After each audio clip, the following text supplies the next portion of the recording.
and years and years, we all watched you interview the biggest celebrities in sports, in entertainment. You know, you were hanging out with these big stars, rubbing elbows with, like, the biggest names out there. But no one knew while this was happening in your life, you also had a serious addiction to alcohol.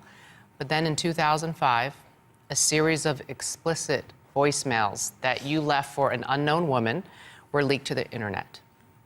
Let's take a listen. I'm so hot. I just have sex and drugs. Go crazy. Bye. You thought vagina cookies were bad, huh? Come on.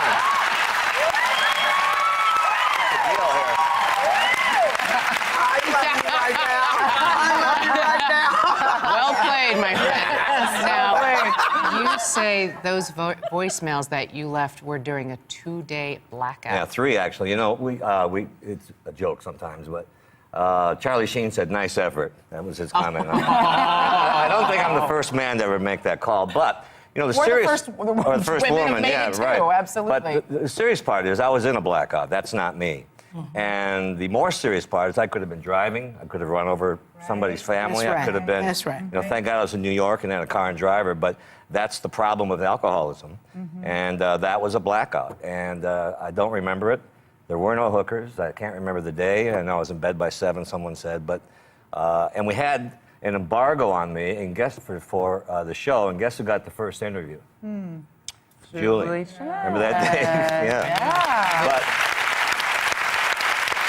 But it was a blackout. I had no idea what I was doing. What am I missing here? What was so wrong with it? Exactly. Thank you. No, I'm serious. I don't know. I can never understand the hysteria over it. I mean, I really can't. There were helicopters flying over my house. I think it was because here you are, you're a journalist, you're on TV, you look like you had it together, and then that wasn't the you that everybody knew from watching you for many decades on TV. I think that was right. Yeah. If you're an actor, it's fine. Right. Yeah. Well, I was acting that day. But you're sober now. I think that another part of that, we're in a different time when this happened. I mean, there's so many things are leaked to the internet now. People's photos, their personal emails, everything that contextually that felt shocking at the time. It doesn't feel shocking at all now. And like you said, plenty of people have made that call to plenty of other people on both sides. When Alec Baldwin had that unfortunate voicemail a few weeks later, I said, "Don't you read the newspaper? I mean, didn't I teach you guys something about this?" Right. I mean, it's a different time.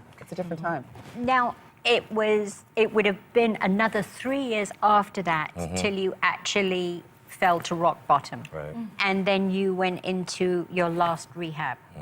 Okay, what was it that took you down to rock bottom?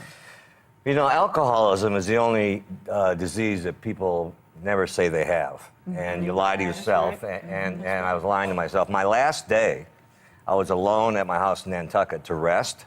I drank 14 bottles of wine. Wow. In one day? Have you ever done that? Wow. In one day, and they found me lying flat on the ground, and that was it for me. That was my bottom. I weighed 120, take 40 pounds off this body, and I weighed 120 pounds. I got into rehab, and I finally, for the first time, after 3 previous rehabs, they just said to me, "You're going to die," and I finally got it. You know, it takes you have to get it. You have to want to get sober. That's right. And I haven't had a drink since. I had enough that day, by the way.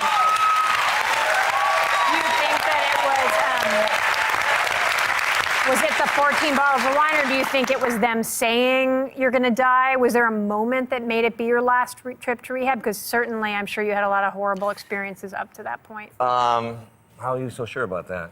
I'm guessing based on your story. No, you know what happens is you start worrying about your job and your family, and my beloved son, you guys know. Yeah.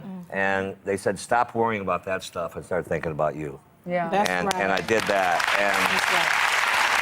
And now what I do is try to help as many people as I can. And I work with hundreds, maybe thousands of people. I speak all over the country. That's right. And it's not a shame to be an alcoholic.